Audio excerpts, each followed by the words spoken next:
All right, guys, I'm pulling down in here to what we call our home farm, where my grandparents live, where my dad grew up, and where I cut my teeth hunting. Going in here after a really awesome buck. This is a deer I had an encounter with last year and almost killed with a recurve. Really don't know how old this deer is. We thought he was really old last year because his body was giant. But he didn't have a really very big rack at all, but he put on some inches this year, and he still just got that giant body. So I don't know if he's just healthy and put on some antler, if he went from like 5 to 6, or if he's just really old and had a good growth year. Really not sure, but he was down here this morning on a stealth cam revolver working a scrape, but he went north, which is where I'm at right now. So I don't know if he came up in here into our creek area, where the creek comes off the river, or if he just turned around and went back. He very well, there's just a big cornfield out here. He very well could have went back, and that's what I'm hoping, because I've had pictures of him a couple different times down here now. So we're hoping that he's just down here. He worked that scrape, maybe worked a couple more, and then went back. So we'll see what happens. Got a ladder stand down here. We're hunting kind of a dryland corner that is planted to Evolved Breakfast Club. If you guys watched the tricks and tactics videos, you can go back and check that video out of when I planted that down here. It's a cereal grain mix that I really am excited about. So we're going to slip down in here, guys. I'm about to where I'm going to park here. We're going to slip down in here and get in this ladder stand and hope to lay our eyes on this deer, man. I mean, he is a 300-pound horse. But there's also another deer down here, guys, that I probably will shoot as well. He's a 5-year-old deer, but even though he does not look like it at all, I'm pretty sure he had EHD and survived it, believe it or not. We've had that happen before in the past. 2012 was the last year that we had really bad EHD. It's around this year. It's not horrible yet. I'm hoping it doesn't get worse. But the deer I shot that year actually had it and survived. So we're hoping this deer will also, but he is so skinny and just does not look very healthy at all. But he's starting to look better than he did a month ago. So we'll see what happens. Big 5-year-old deer. I mean, great deer. He just is like 150 pounds soaking wet right now. So he's going to look like a 2-year-old walking out, but he is 5, I promise.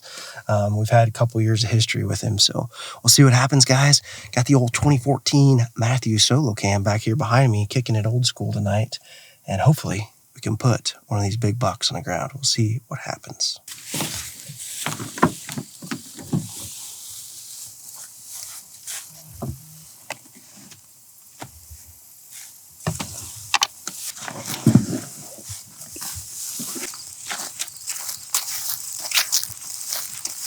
All right, so we've already got a problem. As you can see, I haven't made it very far.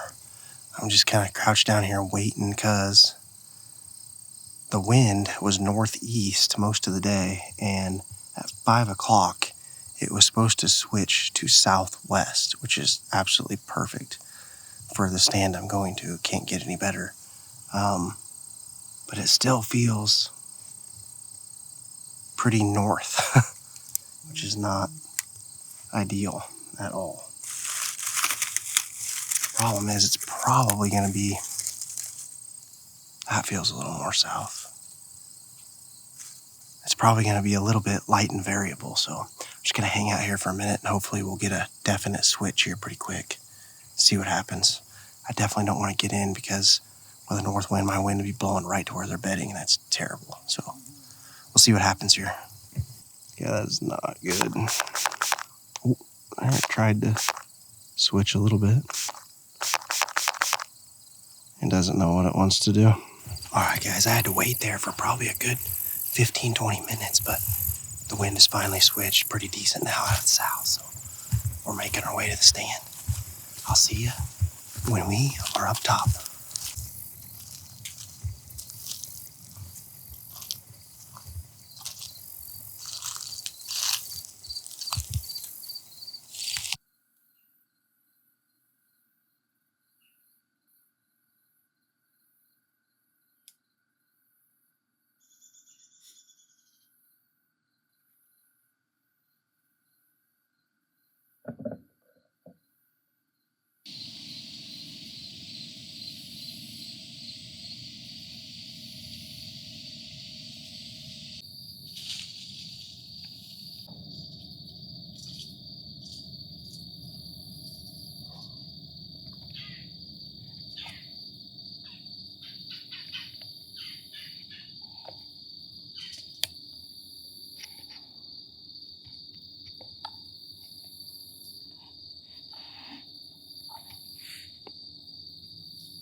guy was gonna come introduce himself there for a second.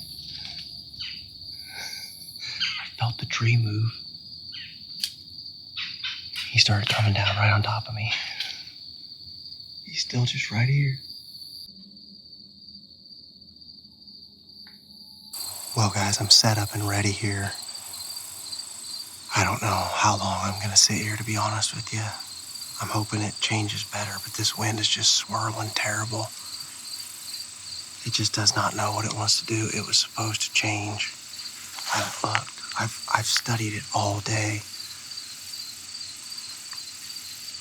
Check hunt stand here first.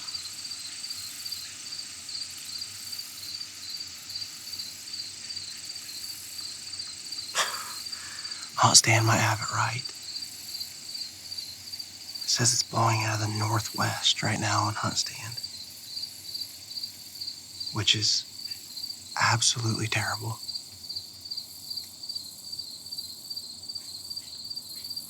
Weather's channel says it's supposed to be straight south, which is about as wrong as it can get.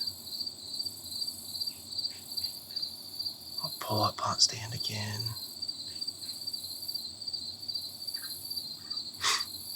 Check out what the hourly looks like here.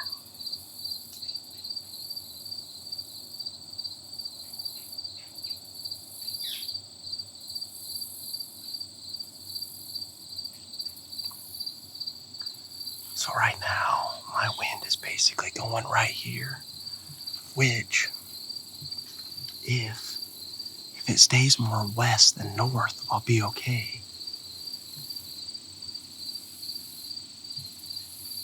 But it does show it coming around.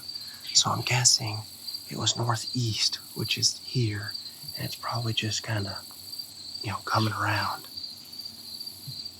Because hunt stand does show it doing that. So I guess I'm gonna stick it out here for a second. I don't know if that's a stupid idea or not. There is a lot of timber blocking me here. And this is a really high stand. And it's not blowing very hard, so I don't think my sit is carrying very far, which is good. I mean, right now, I know I talked about in videos before right here, about hunting fringe winds. And I'm definitely hunting one right now.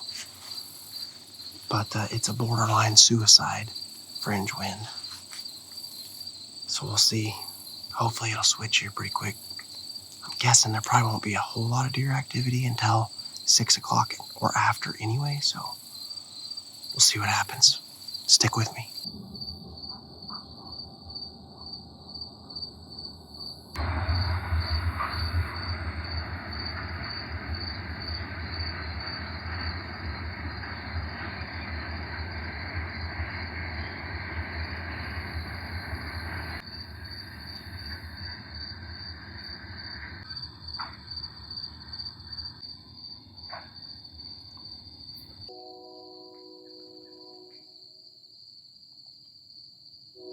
It's about 6:37. We finally got a deer out here. Looks like a big mature doe, so that's good. They're up moving decently early. Good hour